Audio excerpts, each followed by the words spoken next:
Oi pessoal, bom dia, boa tarde, boa noite, ou madrugada, dependendo da hora que vocês estão vendo esse vídeo, no qual eu faço uma revisão sobre o que nós vimos em sala de aula, sobre a estrutura, entre aspas, a cara das soluções, né, de equações de ordem 2 homogêneas. Então aqui a gente supõe que estamos trabalhando com uma equação num contexto mais geral, P de t que não precisa ser uma constante, tá? E o mesmo para Q de t, mas ainda no contexto de equações homogêneas. E o nosso objetivo é tentar entender como serão as soluções e por que, por exemplo, na videoaula passada, quando eu encontrei duas soluções lá da equação e peguei as combinações lineares dessas duas soluções, a gente conseguiu resolver o PVI e eu até falei, isso aqui a gente chama de solução geral, né? Por que aquela combinação linear das duas soluções recebe esse nome? A gente vai tentar entender isso aqui nessa videoaula. Mas inicialmente, né, só por um momento, eu vou considerar aqui uma equação mais geral, não necessariamente homogênea, para apresentar para vocês o enunciado, né, porque nós não temos bagagem ainda para entender essa demonstração, de um resultado muito importante, que é o teorema de existência e unicidade de soluções, tá? De algumas equações, mais especificamente de PVIs. Se eu tenho uma equação como essa aqui, tá? E estou trabalhando com um PVI do tipo restrição 1, então a solução tem que atender isso. Restrição 2, a solução tem que atender isso. y0 e y0' são números fixados, tá? t0 aqui também é um valor fixado para a variável independente. O teorema de existência e unicidade garante que sempre que as funções p, q e g forem contínuas em um determinado intervalo i, esse PVI tem solução e ela é única, tá? Existe uma única solução φ atendendo esse PVI com o domínio sendo o mesmo intervalo i, no qual as funções p, q e g são contínuas, tá? Então, guardem esse teorema de existência e também, muito importante, unicidade por enquanto. E voltemos a trabalhar com o nosso cenário de equações homogêneas, tá? Como nós tínhamos visto na última videoaula, nós avaliamos um exemplo lá, onde dadas duas soluções da equação, de modo que uma não era múltipla da outra, as combinações lineares dessas soluções continuavam sendo soluções. Isso acontece num contexto mais geral, tá? Então admita que y1 e y2 sejam soluções da EDO, tá? Soluções de... Vou até colocar aqui um jogo da velha para referenciar essa EDO. Nós veremos agora que y, que é C1 vezes y1 mais C2 vezes y2, também é solução. Então, qualquer combinação linear de soluções é solução. E para ver isso, a gente procede de maneira semelhante ao que nós fizemos no exemplo passado. y1 ser solução significa que, quando eu troco o y aqui na equação por y1, ela se verifica. Então, nós temos, por hipótese, né, que y1, 2 linhas, mais p de t, y1' mais q de t, y1, isso vale 0. E nós também temos que y2, 2 linhas, mais p de t que multiplica y2' mais q de t que multiplica y2, isso também vale 0, tá? Agora, trabalhemos aqui com a nossa função y, que é a combinação linear de y1 e y2. Primeiramente, note que a derivada primeira de y', como a derivada da soma é a soma das derivadas, nada mais é que C1 vezes y' mais C2, C1 vezes y, 1 linha, C2, y, 2 linhas, né? Derivei isso aqui. Do mesmo modo, a derivada segunda de y nada mais é que C1, y1, 2 linhas, mais C2, y2, 2 linhas. Então, se eu substituo lá na equação y por essa expressão aqui, nós teremos y2 linhas, essa parcela aqui vai ser isso. Então, C1, y1, 2 linhas, mais C2, y2, 2 linhas. Isso é a mesma coisa que y2 linhas. Mais P de t, y' vai ser P de t que multiplica isso aqui. C1, y1 linha, mais C2, y2 linhas. Mais Q de t, y vai ser Q de t que multiplica isso. C1, y1 mais C2, y2. E eu quero provar que essa soma vai resultar em zero, para concluir que y será a solução da EDO. Bem, mas eu posso separar aqui essa parcela com essa parcela com essa parcela, e essa parcela com essa parcela e essa parcela. Então, nós podemos reescrever como tudo que tem y1 eu vou escrever em vermelho, tá? Então, C1, y1, 2 linhas, mais P de t, C1, y1 linha, mais Q de t, C1, y1. E tudo que tem y2 eu vou escrever em preto. Então, eu tenho aqui C2, y2, 2 linhas, mais P de t que multiplica C2, y2 linha, mais Q de t que multiplica C2, y2. Isso pode ser reescrito colocando C1 e C2 em evidência, como C1 que multiplica y1, 2 linhas, mais P de t, y1 linha, mais Q de t, y1, mais, colocando C2 em evidência, y2, 2 linhas, mais P de t, y2 linha, mais Q de t, y2. E nós sabemos disso que essa parcela é zero e disso que essa parcela é zero.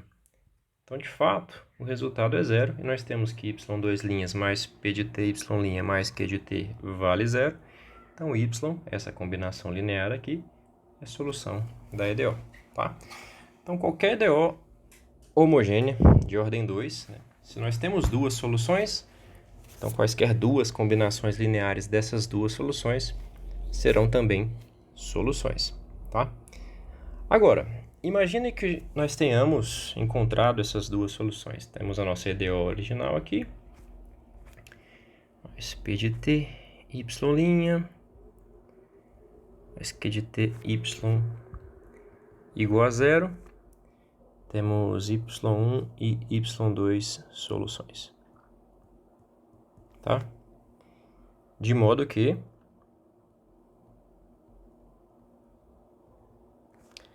C1, y1 mais C2, y2 também é.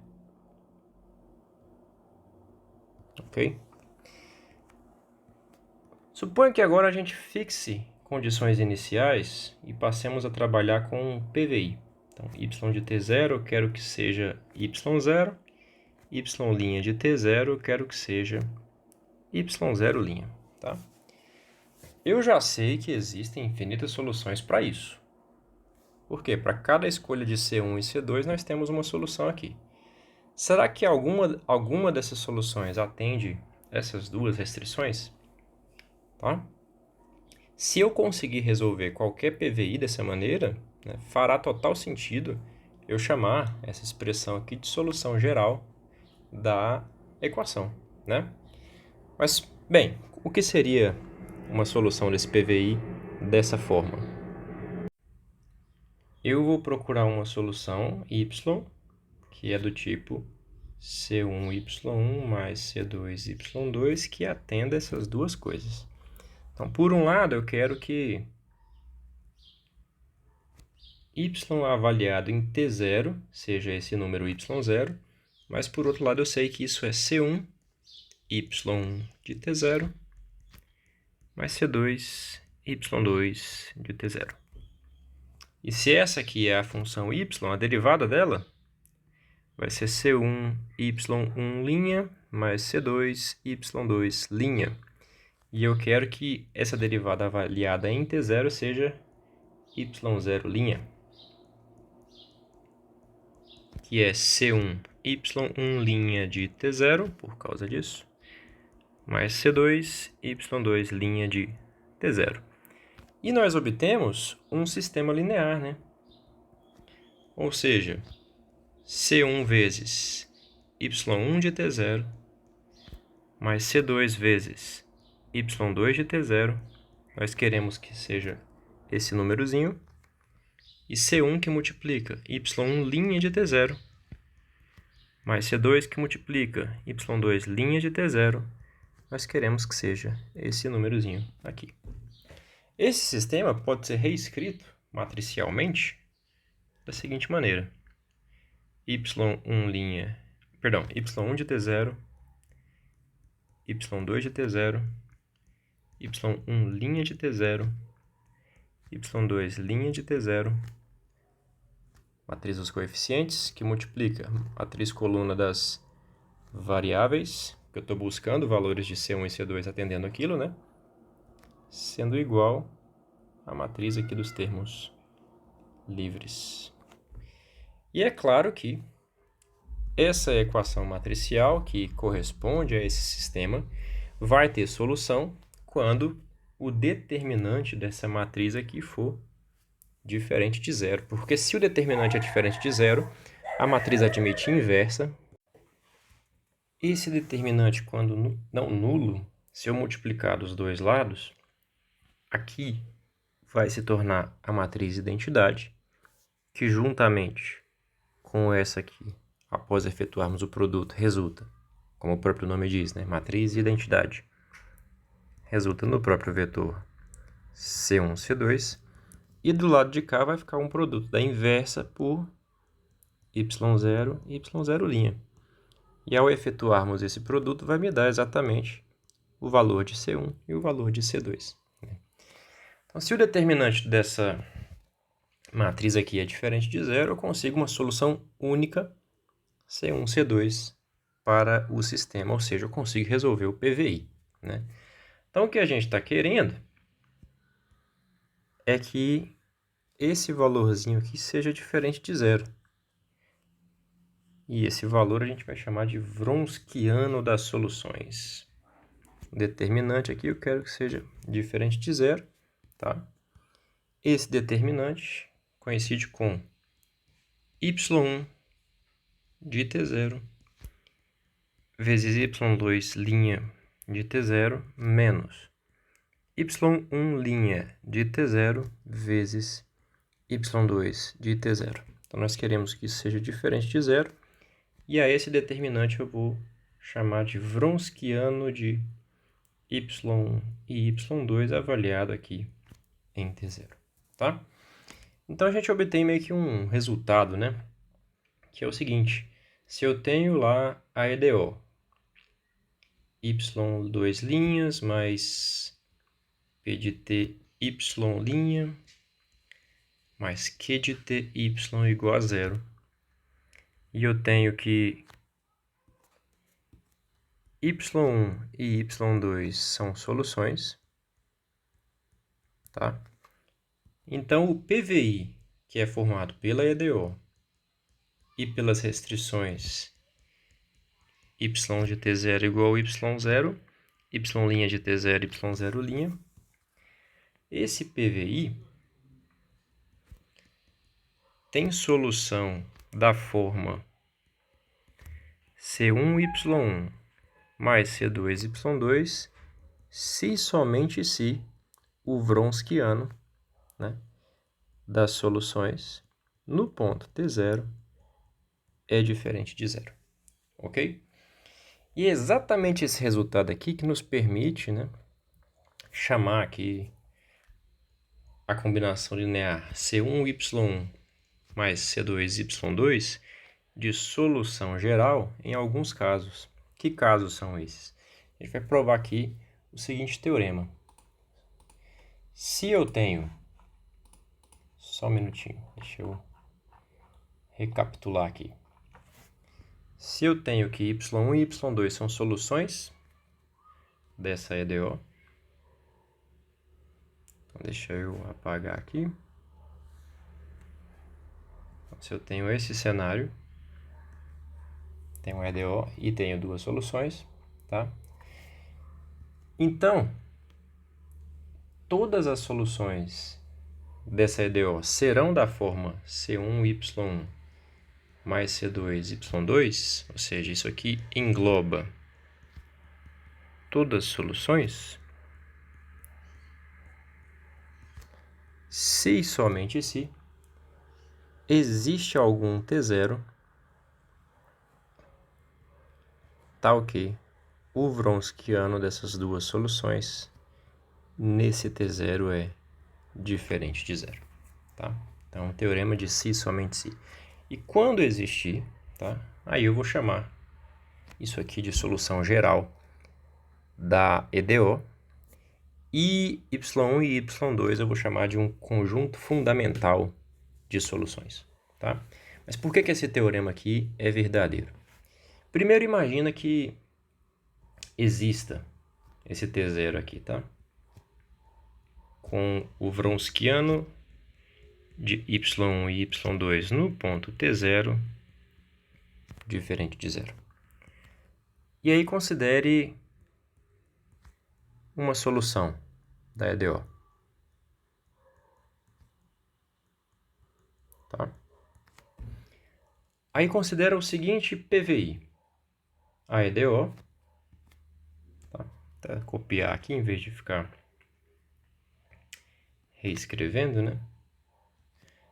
Então considere essa EDO sujeita a y de T0 igual φ de T0, onde φ é a nossa solução, tá?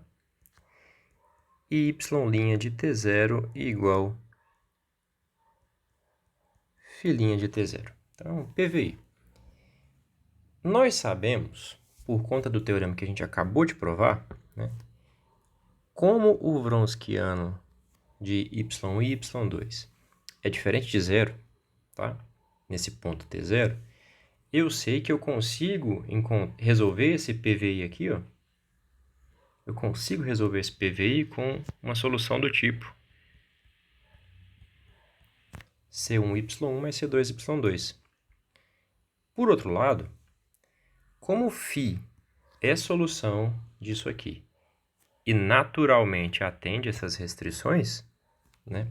Se eu coloco φ no lugar de y, é lógico que as igualdades serão satisfeitas. Então, φ também é uma solução desse PVI. Então, eu tenho uma solução desse PVI nesse formato e tenho uma solução desse PVI nesse formato, a φ. O teorema que eu falei para vocês lá no início da videoaula, ele é um teorema de existência e unicidade de soluções do PVI. Então, ele me garante que essas duas soluções são iguais. Tá? Então, se por acaso existe esse T0 onde o Wronskiano é não nulo, qualquer solução pode ser escrita como combinação linear de y1 e y2. E um dos lados das duas implicações, né, está provado. Agora, o que a gente acabou de provar? Se o Wronskiano é diferente de zero em algum ponto, toda solução é da forma C1y1 mais C2y2. Agora eu quero a recíproca, ou seja, se toda solução é da forma C1y1 mais C2y2, então o Wronskiano é diferente de zero. Para provar essa recíproca, a gente vai usar a contrapositiva. A gente vai admitir que não acontece do Wronskiano ser diferente de zero em algum ponto.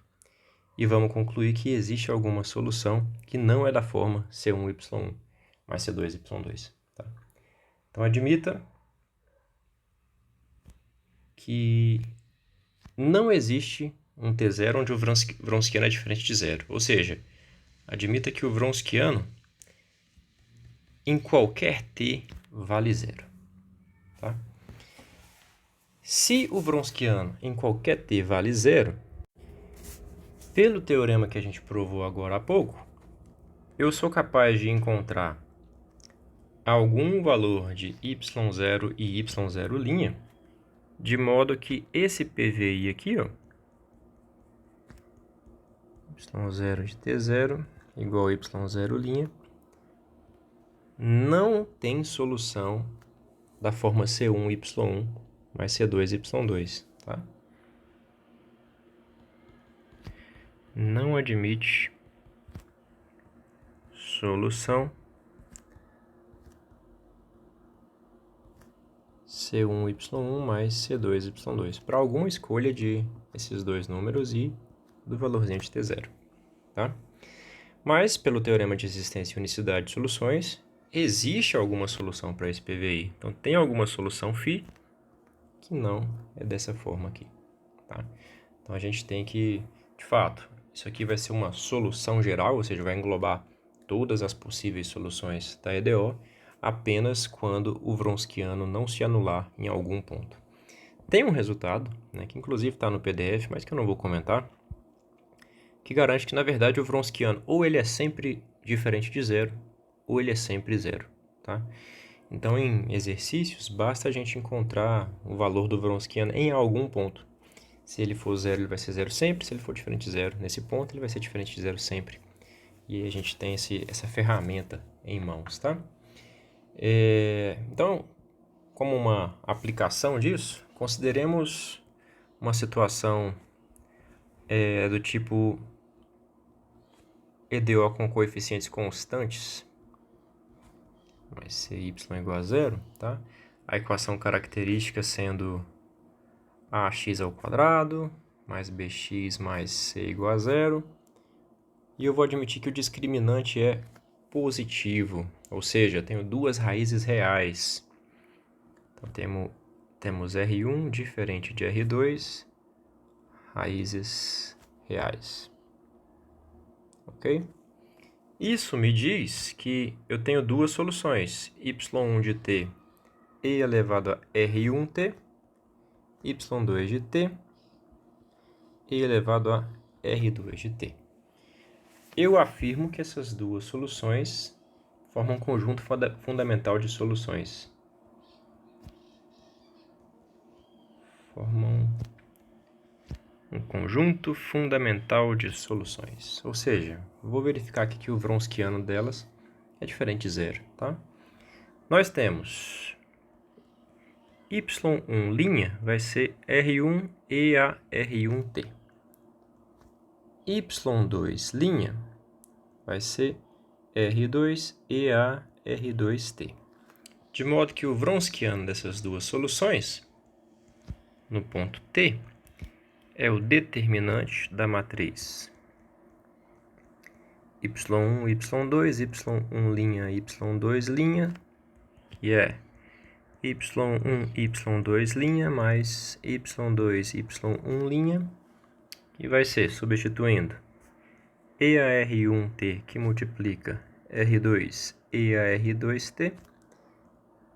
Opa, desculpa, eu falei mais aqui, é menos, tá? Determinante, né? Menos.